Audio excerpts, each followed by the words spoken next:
Now, you could be asking yourself, why are we talking of this kind of unity from the beginning? Unity.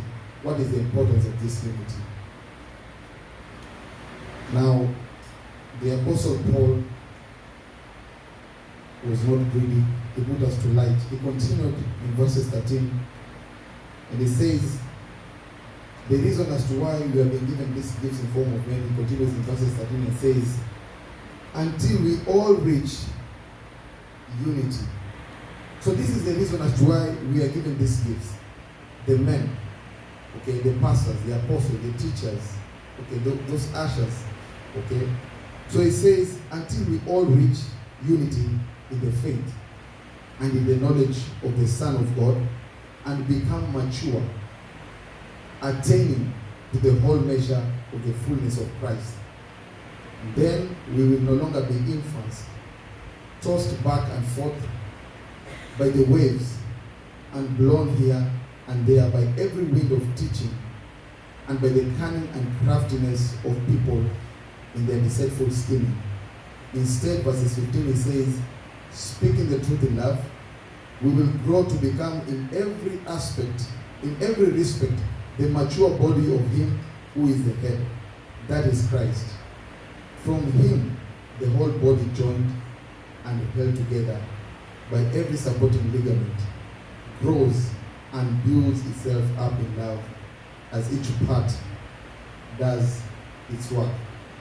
In verse 16, you see how it is necessary for all of us. It says, from him, the whole body joined and held together by every supporting ligament, grows and builds itself up in love as each part does its work. So it is required for all of us to be able to take part in the things of the kingdom. Amen? Now, just to remind you quickly, the results that he speaks about in chapter 4, verses 13 to 16. He says the reason as to why we have been given these gifts, number one, he says that we may be firmly planted in the word. Number two, he says that we may be able to speak truth in love. Number three, he says for maturity purposes, that we may be able to grow so that we may not be tossed with every kind of doctrine. And finally, number four, he says for cooperation and mutual service, so that whenever we are being taught the word of God, by the gift that we have been given, that we may be able to, all these aspects are going to grow in us. Amen. Now, in conclusion, our greatest task is to be able to maintain that unity by loving one another despite our differences. Okay? So we'll be of a different character, for instance, and my sister here is of a different character. But we have to keep on loving one another despite that difference in character. Amen? John 13:35.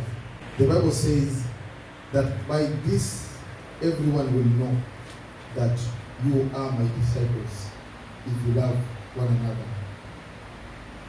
So the moment that we love one another, the moment that I love you, the moment that you love me, that is how we are identified as the disciples of Christ. Then it means the opposite.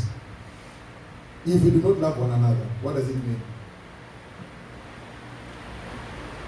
I'll leave you with that question. Finally, John chapter 13 and verses 17. It says, now that you know these things, participate in them that you may be blessed. Okay? Remember from the beginning we have been speaking of unity.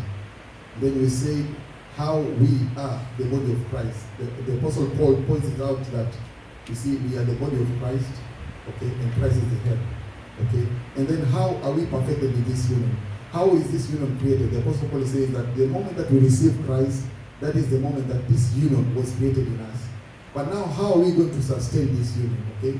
He says that we are supposed to cultivate, okay, this kind of attitude. And he mentioned there in chapter 4 from verses 1 to 3. And he said that you must be gentle, you must be humble, okay, you must be able to bear with one another. Okay. So then how does God come in? He says You see, our Heavenly Father, the Bible says that, you see, is the creator of everything. And then He is the sustainer of everything that He created. So He's able now to sustain this kind of union that He created. It is not that He's going to leave us alone. He's able to sustain this union. But how does He do it? He does it through the gifts that He has given to us. Okay? So what is our responsibility? Our responsibility is to be able to walk, okay, with love. By faith, we keep on walking with love. Loving one another, okay? Forbearing one another. Amen? Amen. May the word of the Lord be blessed. Amen.